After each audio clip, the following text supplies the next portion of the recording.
You stared at your reflection in the floor-length mirror of the penthouse bedroom, the massive diamond engagement ring catching the Miami sunset through the windows.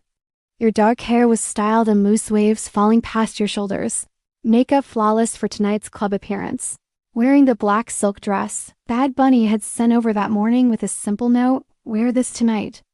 3 months as Benito's fiancé and you still weren't used to this life.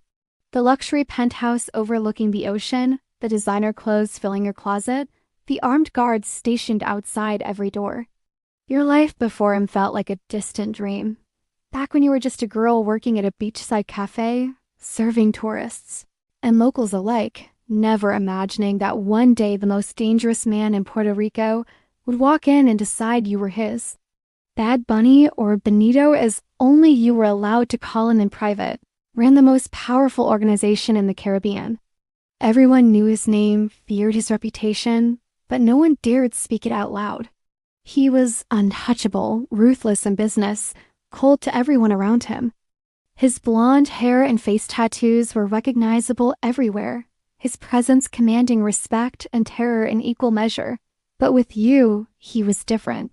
Or at least, that's what you told yourself during the long nights when he didn't come home, when business kept him away for days, when his phone calls were brief and distracted. You told yourself that underneath the ice-cold exterior, underneath the designer suits and gold chains and the violence that came with his world, he cared about you. He must care. He chose you. He put that ring on your finger in front of his entire organization 2 months ago, making it clear you were untouchable now too. Your phone buzzed on the marble vanity. A text from him, finally. "At the club already. Come soon. Bring security?" "No, I miss you. No, can't wait to see you. Just orders like always." You sighed, smoothing down your dress, the silk clinging to your curves. You'd learned not to expect softness from Benito. That wasn't who he was.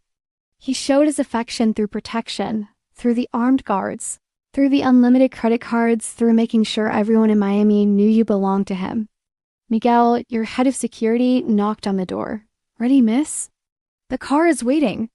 You took one last look in the mirror, applied another layer of the deep red lipstick Benito liked, and grabbed your clutch. The diamond ring felt heavy on your finger as you followed Miguel to the private elevator. 2 more guards joined you in the lobby, all of them armed, all of them loyal to Bad Bunny first, you second.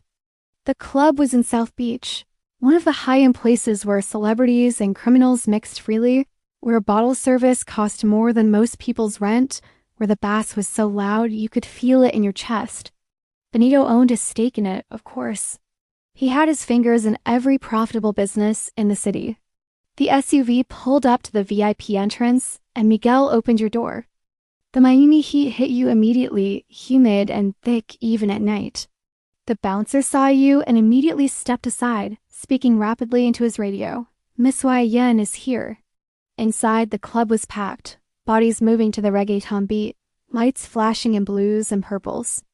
Your security cleared a path through the crowd toward the VIP section on the second level, the area reserved for Benito and his inner circle. You could already see him up there, his blonde hair visible even in the dim lighting, surrounded by his men, bottles of expensive champagne on the table. But as you climbed the stairs, your heels clicking on the metal steps, something made your stomach drop. There was someone sitting next to him, close to him. Too close. A woman with long platinum blonde hair and a tight red dress, her hand on his arm, leaning in to whisper something in his ear. And Benito, your cold, distant fiancé who barely smiled at you anymore, was laughing. Actually laughing, his head thrown back, gold chains glinting against his designer streetwear, those face tattoos you traced with your fingers catching the strobe lights. You stopped on the stairs, frozen, your heart suddenly pounding louder than the music. Miguel noticed your hesitation and leaned in close. "Miss Yen, are you okay?" But you couldn't answer because you just recognized her, Valentina Rodriguez, his ex-girlfriend, the influencer he'd dated before you, the one he swore was just business now, just someone he had to tolerate at events because of shared connections, the one he said meant nothing. She was draped over him like she owned him, her red nails trailing down his tattooed arm, and he wasn't pushing her away. He wasn't maintaining the cold distance he always kept with everyone else. He was letting her touch him, whisper to him, make him smile in a way you hadn't seen in weeks. Your hands trembled as you gripped the railing. The ring on your finger suddenly felt like a lie, like a beautiful, expensive lie. Around you, people were starting to notice, to whisper, to point. Bad Bunny's fiancé standing on the stairs, watching her man with another woman. You forced your legs to move, to carry you up the rest of the stairs to the VIP section. The guards at the entrance stepped aside immediately. Benito's men at the table noticed you first, their conversation stopping, eyes widening slightly. But Benito was still focused on Valentina, still laughing at whatever she was saying, his hand, the one that should only touch you, resting casually on the back of the couch near her shoulder. You stood there for what felt like an eternity, but was probably only seconds, watching the man you were supposed to marry in 3 weeks be more present with his ex-girlfriend than he'd been with you in months. The music pounded around you, bodies pressed together on the dance floor below, but all you could see was his hand near her shoulder, her red lips close to his ear, his genuine smile. One of his men, Carlos, finally caught your eye and his face went pale. He immediately reached over and tapped Benito's shoulder, leaning in to say something you couldn't hear over the music. You watched as Benito turned, his dark eyes finally landing on you, and for a split second, something flickered across his face. Surprise, maybe, or concern, but it was gone so fast you might have imagined it. He stood up smoothly, that cold mask sliding back into place, his expression neutral as he gestured for you to come closer, like nothing was wrong. Like you hadn't just caught him being more affectionate with Valentina than he'd been with you in your entire relationship. You walked toward the table, your heels steady, even though your heart was breaking, your head held high, even though every eye in the VIP section was on you. Valentina looked up as you approached, her green cat-like eyes assessing you from head to toe, a small smirk playing on her red lips. She didn't move away from Benito, didn't remove her hand from the couch near him, didn't show any respect for the fact that you were wearing his ring. Benito reached for you as you got close, his tattooed hand moving to your waist in a gesture that would look possessive to everyone watching. You let him pull you against his side, let him kiss your temple briefly, but you felt nothing. The touch that used to make your heart race now felt mechanical, performative, for show. You made it, he said into your ear, his voice barely audible over the music. His breath smelled like expensive whiskey. Took you long enough? Not sorry, I'm late, not I missed you. Just a statement. Almost an accusation, like you'd inconvenienced him by not arriving sooner to witness him with Valentina. You looked up at him, at his blonde hair slightly messy now with those face tattoos you used to find so attractive, at the cold, dark eyes that never quite warmed when they looked at you anymore. I texted when I left, you said, keeping your voice steady. Traffic was bad. Valentina laughed, a high tinkling sound that made your jaw clench. Traffic in Miami is always bad, she said, her accent thick, her hand now boldly touching Benito's arm again, right in front of you. You learned to leave earlier, no. Your eyes moved to where her red nails rested on his skin, on the tattoos you traced in the dark, and then back to Benito's face. He didn't remove her hand, didn't step away, didn't defend you or tell her to back off. He just stood there, his arm around your waist feeling more like a chain than an embrace, silent. Something cold settled in your chest, something that felt like the final piece of understanding clicking into place. This was your life now. This was what being Bad Bunny's fiancé meant. Standing next to him while he let other women touch him, smile at him, disrespect you, and doing nothing because business, because connections, because Valentina's family had ties to his organization. Sit, he said, guiding you toward the couch. Drink something. He sat back down, pulling you next to him, but there wasn't enough room. Not with Valentina taking up so much space, her red dress spread out, her platinum blonde hair cascading over the black leather. You ended up perched on the edge, uncomfortable, displaced in your own fiancé's VIP section. Benito poured champagne into a glass and handed it to you, his rings catching the light. The same hands that had proposed to you now serving you alcohol like a bartender, distant and efficient. His attention was already drifting back to the conversation around the table, to his men discussing business, to Valentina who kept finding reasons to lean close to him, to touch him, to laugh. You sipped the champagne, the bubbles bitter on your tongue, and watched as the night unfolded around you. Watched as Valentina got bolder, her hand moving from his arm to his shoulder to playing with the chain around his neck.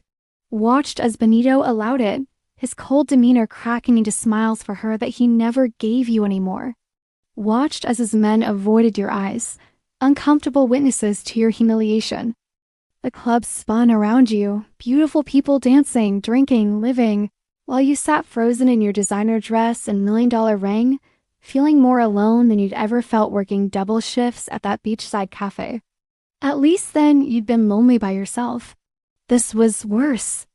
This was being lonely next to the man who was supposed to love you, surrounded by people who all saw exactly how little you mattered to him. Your phone buzzed in your clutch.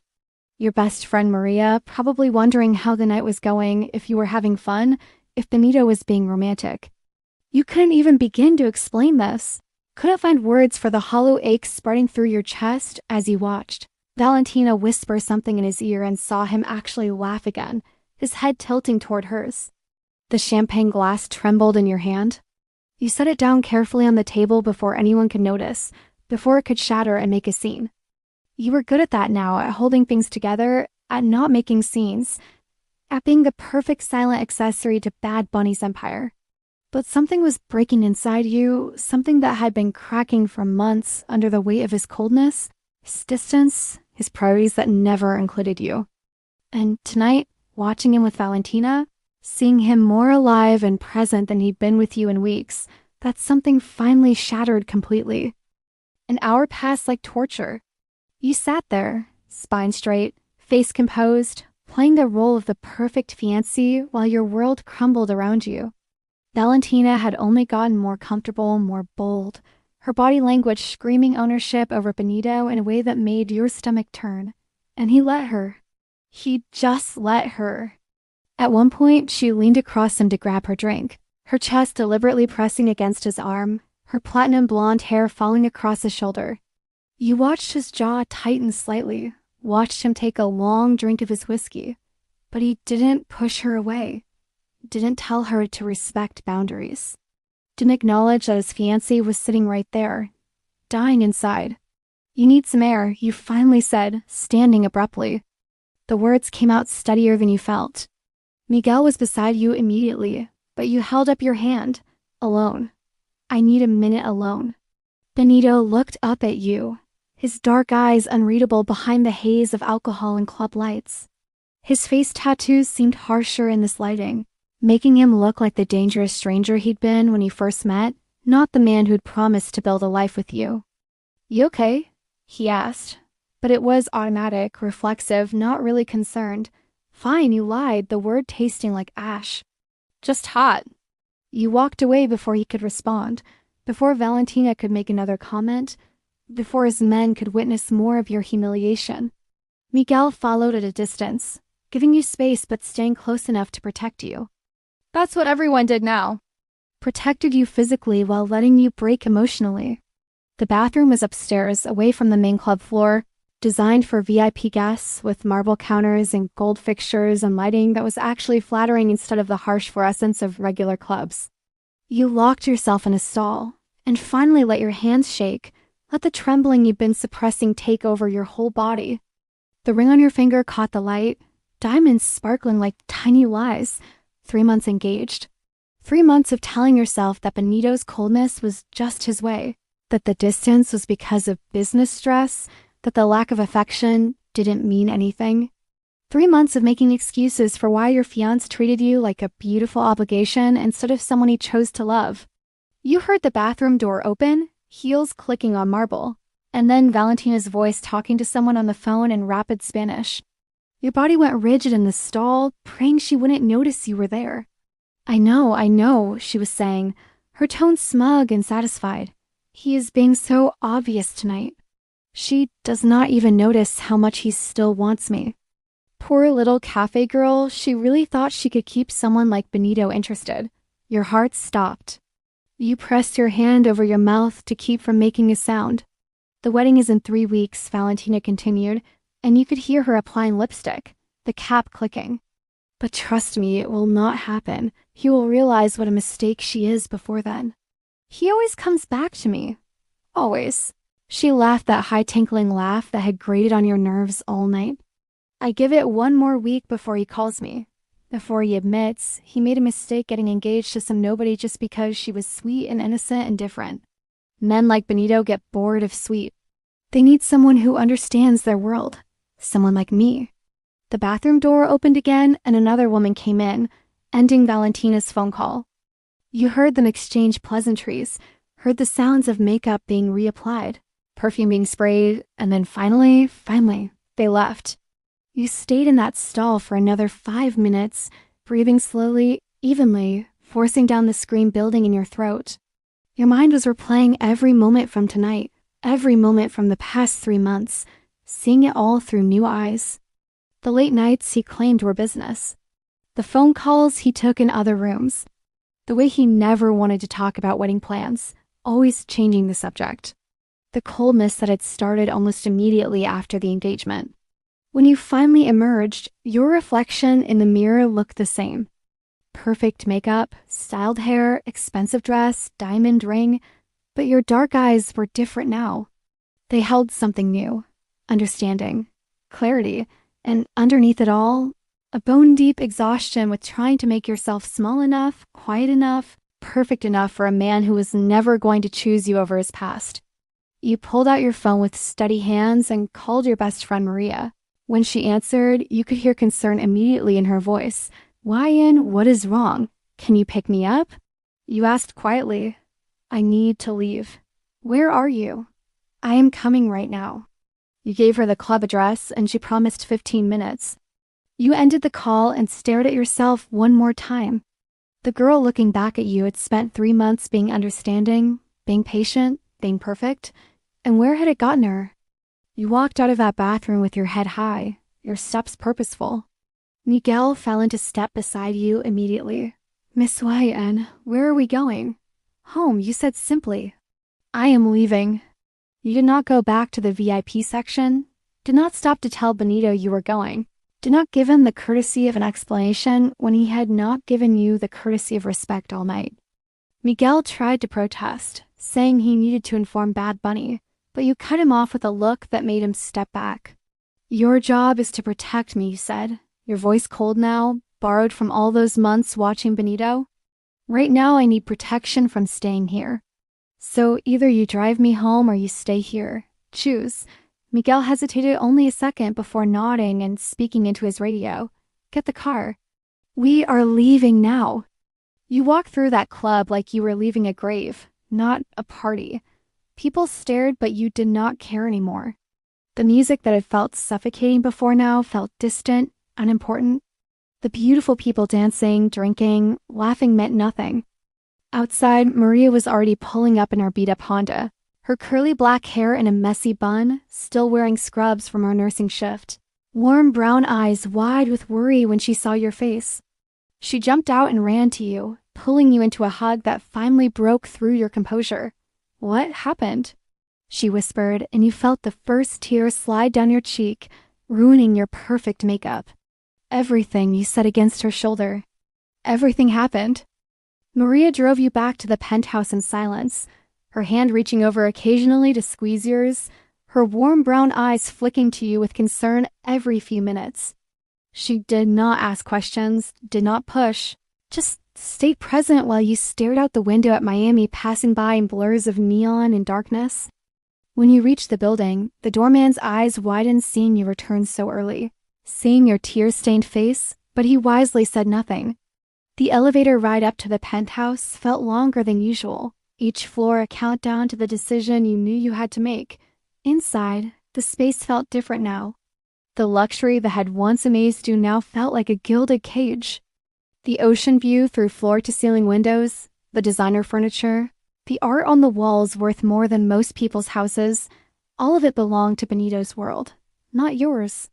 You had just been visiting, playing dress-up in someone else's life. Maria followed you to the bedroom and watched as you pulled a suitcase from the massive walk-in closet. "What are you doing?" she asked carefully. "Leaving," you said simply, starting to pull clothes off hangers. "I am done." "Why, and what happened tonight?" You told her everything while you packed. About Valentina draped over Benito, about his smiles and laughter for her that he never gave you anymore, about the bathroom conversation you had overheard, about the 3 months of coldness finally making sense. Maria's face grew darker with each detail, her hands clenching into fists. "That piece of trash," she hissed when you finished. "Both of them. You deserve so much better." You pulled the engagement ring off your finger, the weight you had carried for months suddenly gone. The diamond caught the light one last time before you set it carefully on the nightstand on what used to be Benito's side of the bed. The tan line on your finger looked pale and naked, but you felt lighter than you had in weeks. Your phone started buzzing. Benito calling? You declined it and kept packing. It buzzed again immediately. Another decline. Then text messages started flooding in. "Where did you go?" Miguel said you left. "Answer your phone." "Why?" "This is not funny. Call me back now." You turned your phone on silent and continued packing, folding clothes mechanically, gathering your things from the bathroom, erasing yourself from this space that had never really been yours. Maria helped, her movements efficient, occasionally muttering insults about Benito in Spanish that would have made you laugh if your chest did not feel so hollow. More of your things were here than you realized. 3 months of slowly moving your life into his, piece by piece, until the small apartment you had kept just in case felt like a memory. You had given up so much to be with him. Your independence, your friends who did not fit into his world, your simple life that had been yours.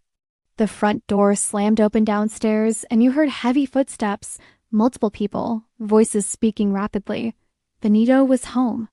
Your hands stilled on the shirt you were folding, your heart suddenly racing. But Maria put a steady hand on your shoulder. "I am here," she said firmly. "You're not alone."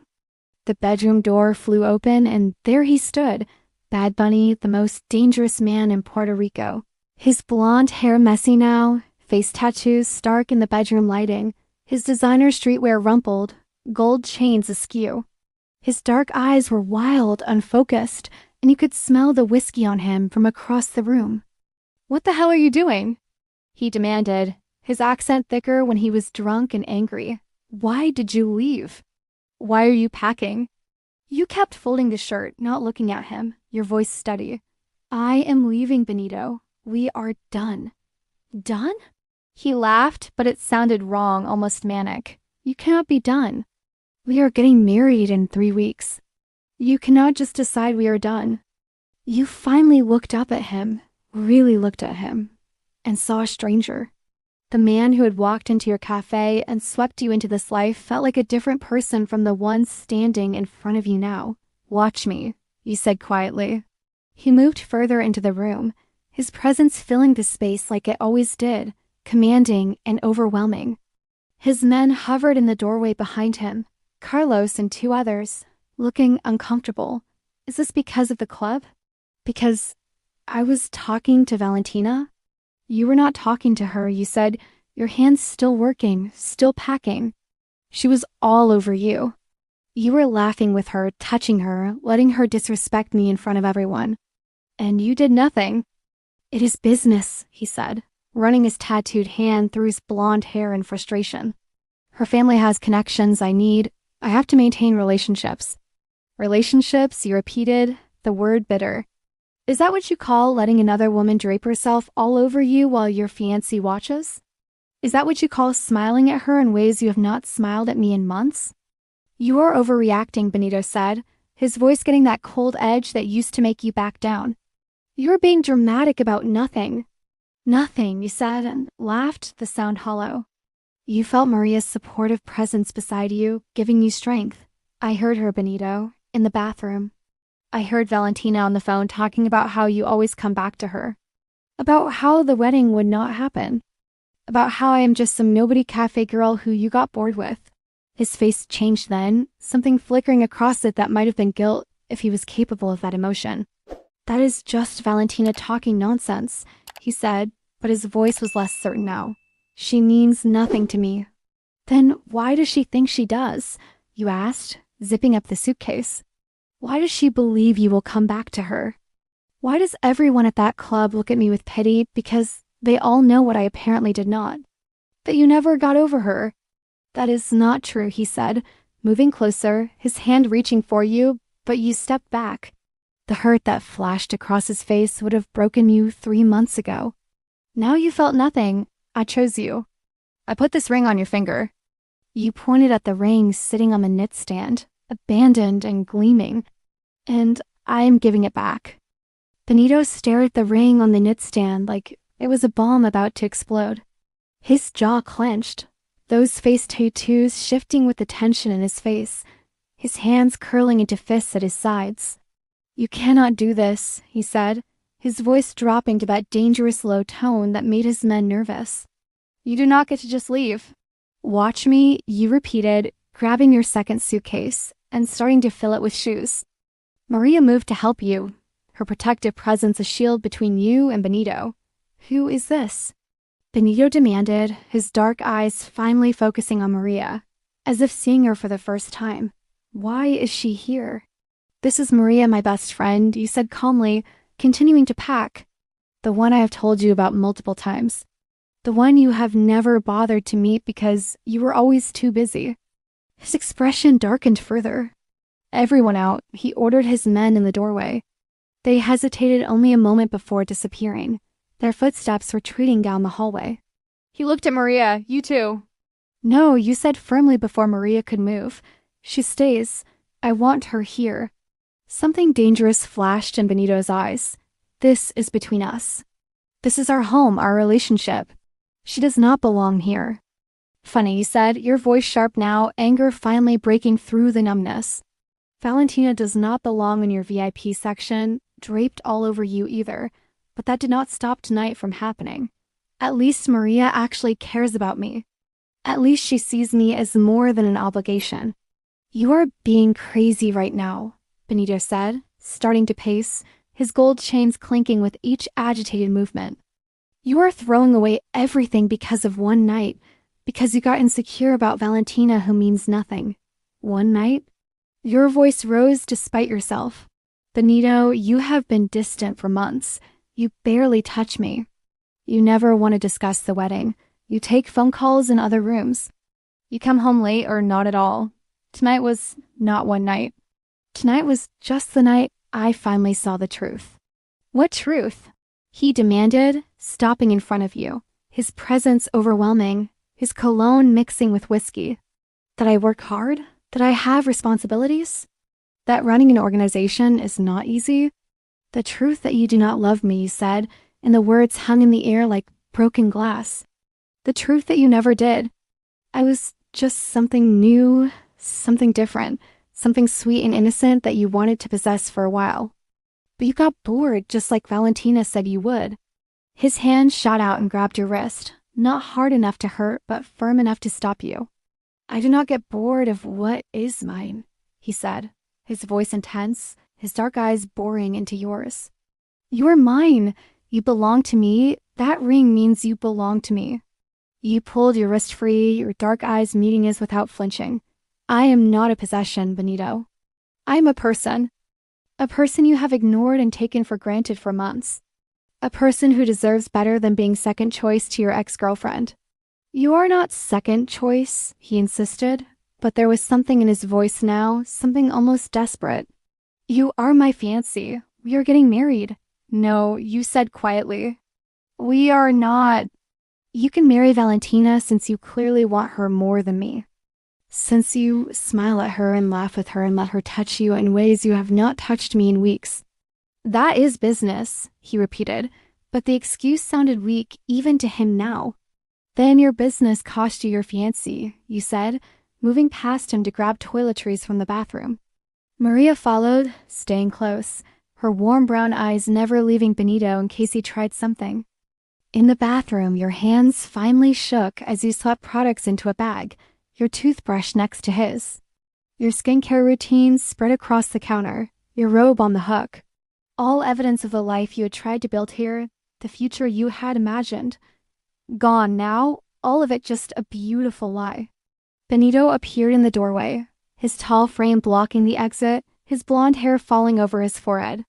His face had changed, the anger giving way to something else, something that might have been panic if Bad Bunny was capable of panic. "Okay," he said, and his voice was different now, less commanding. "Okay, maybe I have been distant. Maybe I have not been paying enough attention, but that does not mean you leave." "Yes, it does," you said, not looking at him, not letting yourself see whatever expression was on his face. "That is exactly what it means." "I will do better," he said, and those words that you had been desperate to hear for months now meant nothing. "I will make more time. I will take you out. We will plan the wedding together. Whatever you want." You finally turned to face him, and maybe he saw something in your expression that made him step back, because his confident demeanor cracked slightly. "What I want is a fiancé who does not let other women disrespect me. What I want is someone who chooses me, not someone I have to beg for scraps of attention from. What I want is to feel loved, Benito, and you do not love me. Maybe you never did." "That is not true," he said, but there was no conviction in it. "Then tell me right now," you challenged, your dark eyes holding his. "Look at me and tell me you love me. Tell me you choose me over Valentina. Tell me I am not just convenient, not just different, not just something you decided to try because you were bored of your usual type." The silence stretched between you, broken only by the distant sound of Miami traffic below, the ocean waves against the shore. Benito opened his mouth, closed it, his face working through emotions you had never seen him express before. His hands clenched and unclenched at his sides, his jaw tight, those dark eyes that had first captivated you now looking almost lost. But he did not say the words. He could not say the words, and that was all the answer you needed. You pushed past him with your bag, Maria right behind you. In the bedroom, you grabbed both suitcases and started dragging them toward the door. Benito followed, his footsteps heavy, his breathing uneven. "Where will you go?" he asked, and he sounded smaller now, less like the dangerous man who ran Miami's underworld and more like someone watching something important slip away. "Somewhere you are not," you said simply.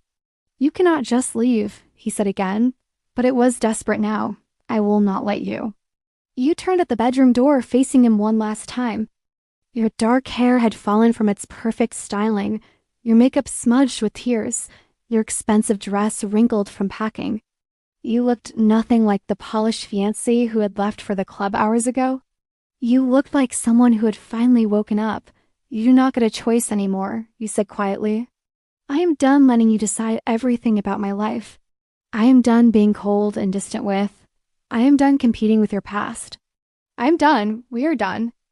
Maria helped you carry the suitcases down to the elevator while Benito stood frozen in the bedroom doorway, his men appearing from wherever they had been waiting, their faces carefully blank as they watched their boss's fiancé leave.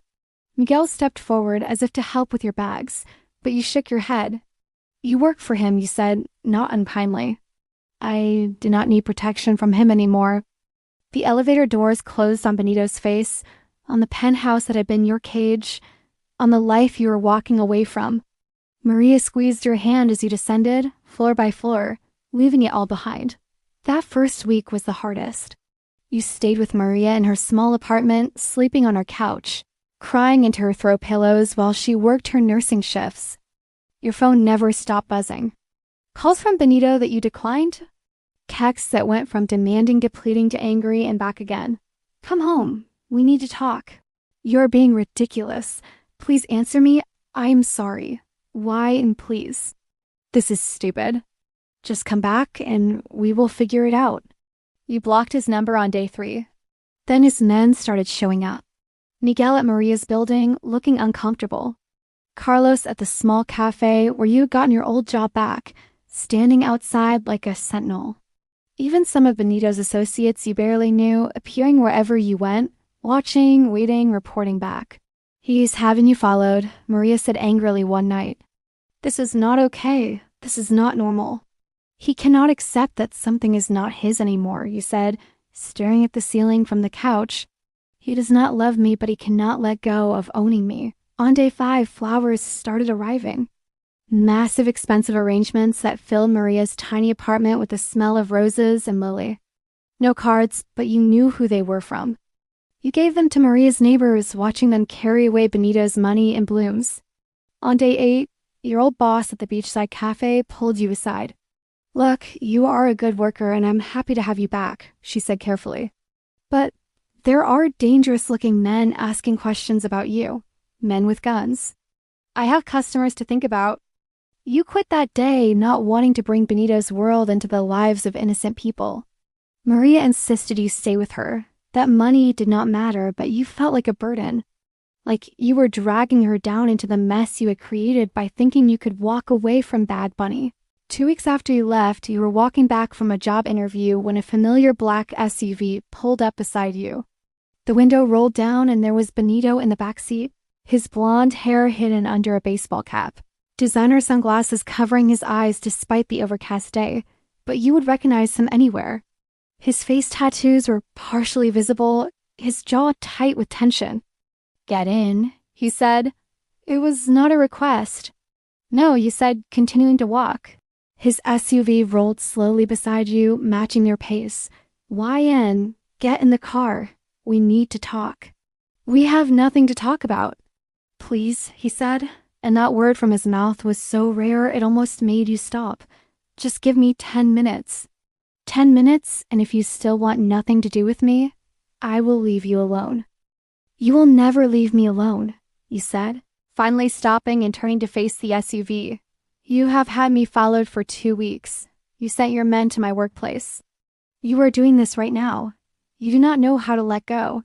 He removed his sunglasses and you saw his eyes for the first time in weeks. Dark, intense, but there was something different there. Something that looked almost like pain. "Because I cannot," he admitted, his voice rough. "I cannot just let you go like you meant nothing." "I did mean nothing," you said, hating how your voice cracked. "That is the problem. I meant so little that you let Valentina all over you. I meant so little that you could not even tell me you loved me when I asked." His jaw worked, his tattooed hands gripping his knees. "I know," he said quietly. "I know I messed up. I know I took you for granted. But these 2 weeks without you have been hell. The penthouse is empty. Everything reminds me of you. I cannot sleep in that bed knowing you should be there." "You should have thought about that before," you said, wrapping your arms around yourself. "Before you chose everyone and everything else over me for months." "You are right," he said, and those words from Bad Bunny's mouth were shocking enough to make you pause. "You are right. I was an idiot. I was scared." "Scared of what?" You demanded. "Scared of actually caring about someone? Scared of showing emotion? Scared of being a real fiancé instead of just a cold, distant roommate who happened to put a ring on my finger?" "All of it," he said, leaning forward, his face more open than you had ever seen it. "My whole life I've had to be cold, had to be distant, had to never show weakness. And then you came along and you were so different, so warm, so real. And it terrified me how much I wanted that. How much I wanted you, so I pushed you away. I built walls. I let you think you did not matter because it was easier than admitting how much you did." "Pretty words now," you said, but your heart was hammering in your chest. Where were these words 2 weeks ago? Where were they when I was begging for your attention? Where were they when Valentina had her hands all over you? "You are right," he said again. "I'm saying all the wrong things at the wrong time. I always do with you. But why, please, please, just get in the car. Let me take you to dinner. Let me try to explain. Let me try to fix this." "Some things cannot be fixed, Benito," you said, and saying his name felt wrong now, too intimate. "You broke my trust. You broke my heart. You let me feel worthless for months. A dinner is not going to change that. Then what will?" He asked, and he sounded desperate now, the cold mask completely gone. "Tell me what to do, and I will do it. Tell me how to fix this, and I will make it happen. I will do anything." You looked at him, really looked at him, this powerful, dangerous man reduced to begging in the back of an SUV. Part of you wanted to believe him. Part of you wanted to get in that car, Let him take you to dinner. Listen to his explanations. Give him another chance. But the larger part, the part that had spent 2 weeks crying and healing and remembering who you were before him, knew better. I need time, you finally said. I need space to figure out who I am without you. I need to not have your men following me everywhere. I need to breathe, Benito. You have taken up all my air for months, and I'm suffocating. How much time? He asked immediately. I do not know, you admitted. Maybe forever. Maybe I can never trust you again. Maybe we are just done and you need to accept that. His face crumbled slightly before he caught himself, rebuilding those walls even as they were falling down. Okay, he said hoarsely. Okay, space, time, I can do that. But Wyatt, I am not giving up on you, on us. I will wait as long as it takes. Maybe you should not, you said softly. Maybe you should move on.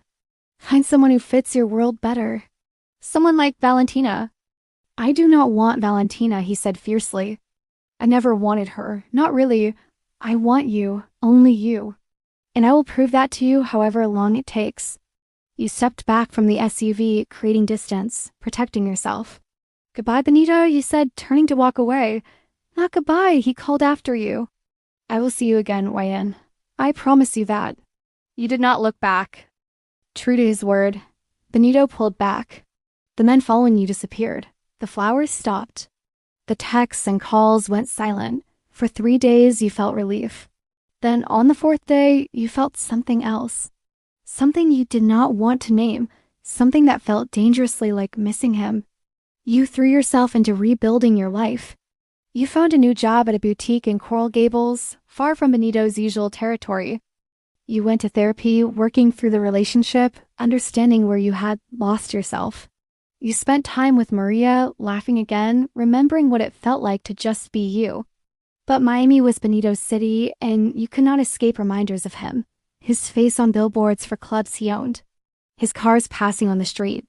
People whispering when they recognized you as Bad Bunny's ex-fiancée. The girl who walked away from the most powerful man in Puerto Rico. 1 month after you left, you were closing the boutique when a familiar figure appeared outside. Not Benito, but Carlos, his second in command. He looked uncomfortable, his hands shoved in his pockets, his usual intimidating demeanor softened. I am not here to bother you, he said quickly when you tensed. I just need you to know something. He is falling apart. That is not my problem anymore, you said, locking the boutique door, but your hands trembled slightly. He does not eat. He does not sleep. He just works and drinks and stares at that ring you left behind. Carlos ran a hand through his dark hair, looking exhausted himself. I have known Benito for 10 years. I have never seen him like this. He is reckless now, taking risks he should not take, like he does not care what happens to him. Again, not my problem, you said, starting to walk away, but Carlos gently caught your arm. I know he hurt you. I know what happened at the club. We all saw it. We all knew it was wrong. But Wyan, he loves you. He is just too stupid and damaged to have shown it the right way. Love is not supposed to feel like drowning, you said quietly. Love is not supposed to make you feel invisible and worthless. Whatever Benito feels for me, it is not healthy. For either of us, Carlos nodded slowly, releasing your arm. You are right. You deserve better. I just thought you should know that his suffering is real, that losing you destroyed something in him. He drove away and left you standing on the sidewalk, your mind racing. You did not want to care that Benito was suffering. You did not want to feel guilty for choosing yourself. But some traitorous part of your heart ached anyway, remembering the man who had first walked into your cafe, who had looked at you like you were the only person in the world before the coldness set in. 2 days later, you were having coffee with Maria when your phone rang from an unknown number. You almost did not answer, but something made you pick up. Why? And it was a woman's voice, professional and urgent. This is Dr. Ramirez from Jackson Memorial Hospital. You are listed as the emergency contact for Benito Martinez. Your blood went cold. What happened? He was brought in an hour ago. Gunshot wound to the shoulder. He is stable now, but he has been asking for you. He will not let us treat him properly until he sees you. Maria was already grabbing her keys, reading your face, knowing something was wrong. You gave the doctor your agreement to come and hung up with shaking hands. You do not have to go, Maria said as she drove, but her tone suggested she knew you would anyway. He's not your responsibility anymore. But what if he dies? You whispered. What if he dies and the last thing I said to him was goodbye? The hospital was in chaos when you arrived. Benito's men filling the waiting room, armed and dangerous, making the security guards nervous. They parted when they saw you, their faces showing relief. A doctor led you to a private room where Benito lay in the hospital bed, his blonde hair dark with sweat, his face tattoos stark against his pale skin, his shoulder bandaged heavily. His dark eyes were closed, but they opened when you entered, focusing on you with an intensity that made your breath catch. You came, he said, his voice rough with pain and medication. They said you would not let them treat you, you said, staying by the door, keeping distance between you. That you were asking for me. I needed to see you, he said simply. In case I did not make it, the doctor said you are stable. You will be fine. This time, he said, trying to sit up and wincing. This time I will be fine, but next time, the time after that, this is my life, YN. This is what being with me means. Hospitals and bullets and danger? Then why did you ask me to marry you? You demanded, anger and fear mixing in your chest. Why did you drag me into this world if you knew it would be like this? Because I am selfish, he said, his dark eyes holding yours. Because I wanted you anyway. Because, for the first time in my life, I met someone who made me want to be different, want to be better, and I could not let that go even though I should have. You stepped closer despite yourself, drawn by the honesty in his voice, by the vulnerability you had never seen before. What happened tonight? Ambush, he said shortly. Rival organization. They have been getting bolder since word got out that I am distracted, that I am weak. You are not weak, you said automatically. I am when it comes to you, he admitted, his tattooed hand reaching toward you. I've been weak since the day I walked into that cafe and saw you smile. I've been weak every day since you left. I cannot focus. I cannot think straight. I almost died tonight because my head was not in the game. It was with you. It is always with you now. You moved to his bedside, looking down at him, this powerful, dangerous man looking so human and breakable in a hospital bed. The man you had loved and hated and missed all at once. Benito, you started, not knowing what to say. I ended things with Valentina, he said suddenly. Completely.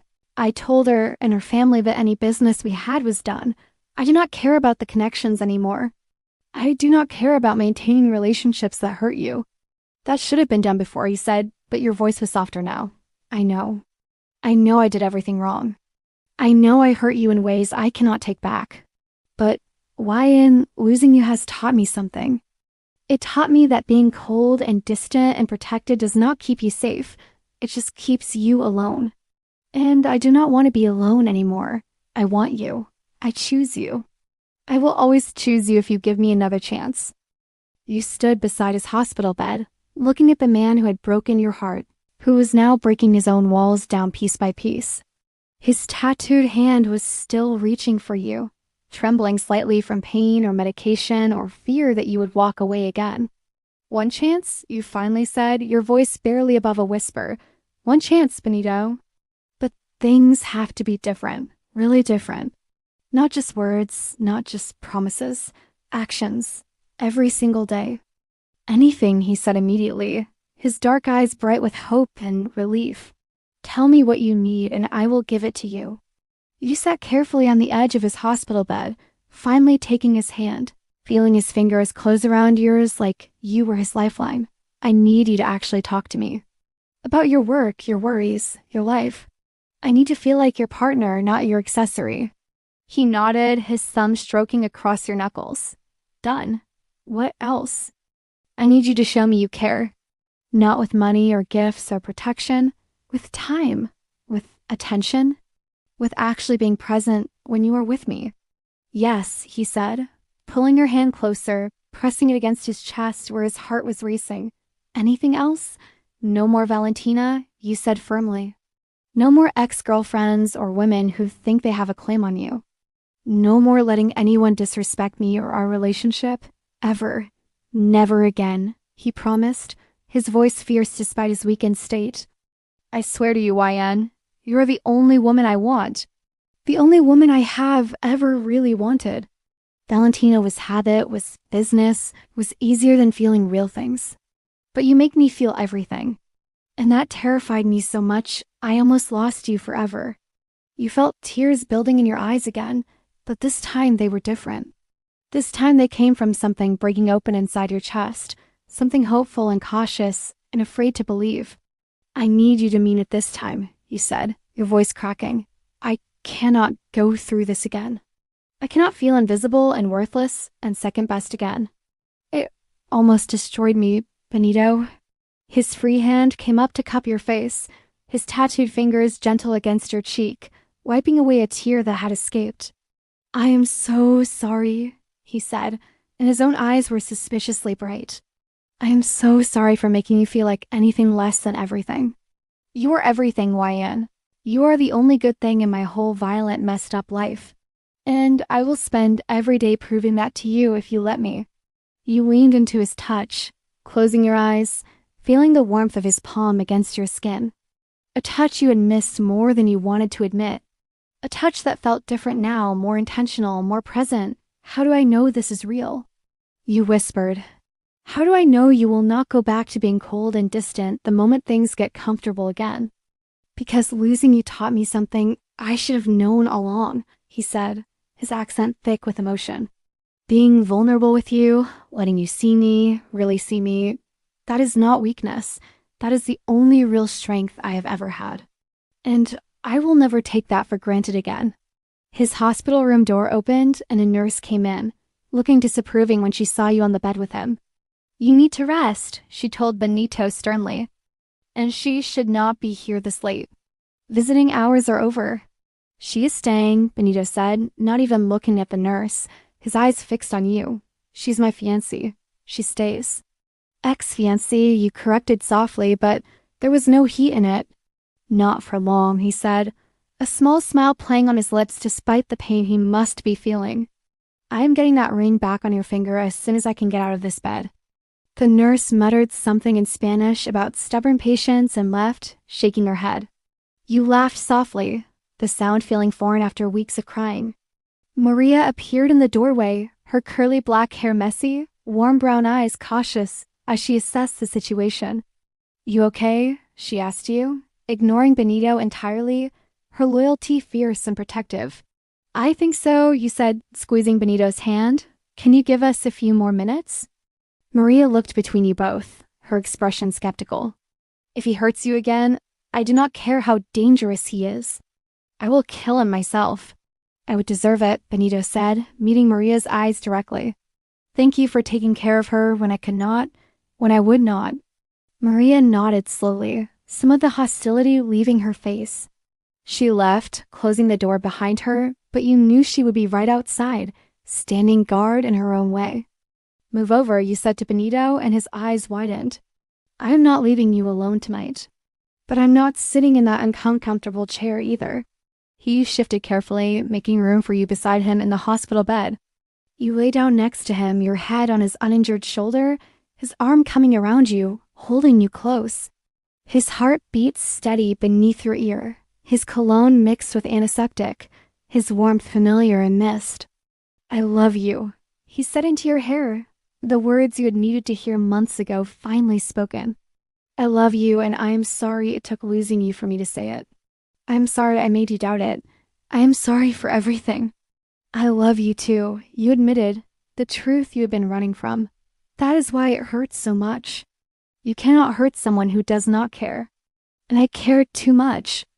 I will make this right, he promised, his lips pressing against your forehead. I will be the man you deserve. The partner you need. I will show up for you every single day. No more coldness, no more distance, no more making you feel alone. You tilted your head to look up at him, your dark eyes meeting his. And if you slip back into old habits, if the walls go back up, then you call me on it, he said firmly. You tell me when I am being an idiot. You do not let me push you away. We fight for this, together. Real partnership means honesty even when it is hard, especially when it is hard. Okay, you whispered, reaching up to trace one of his face tattoos gently. Okay, we try again. Together. He caught your hand and brought it to his lips, kissing your palm, your wrist, your finger where his ring used to sit. I am putting that ring back where it belongs, he murmured. And this time when we get married, it will be real. It will be right. It will be us choosing each other every day. 3 weeks, you said. That is when the wedding was supposed to be. That date is gone now. We start over. We date properly. We build this foundation the right way. Whatever you want, he agreed. I will wait as long as you need. I will court you like I should have from the beginning. I will prove myself worthy of you. You settled back against his shoulder, exhaustion finally catching up with you. The beeping of hospital monitors, the distant sounds of nurses in the hallway, Benito's heartbeat under your ear. It was not romantic, it was not perfect, but it was real. And real was what you needed. Thank you for coming, he whispered as your eyes grew heavy. Thank you for giving me another chance I do not deserve. Make it count, you murmured back, sleep pulling you under. Make every day count. And as you drifted off in that hospital bed, wrapped in the arms of the man who had broken, and was now trying to rebuild your heart, you felt something you had not felt in months. Hope, cautious, careful, but real. Hope that maybe, just maybe, this time love would not feel like drowning. This time it would feel like coming home.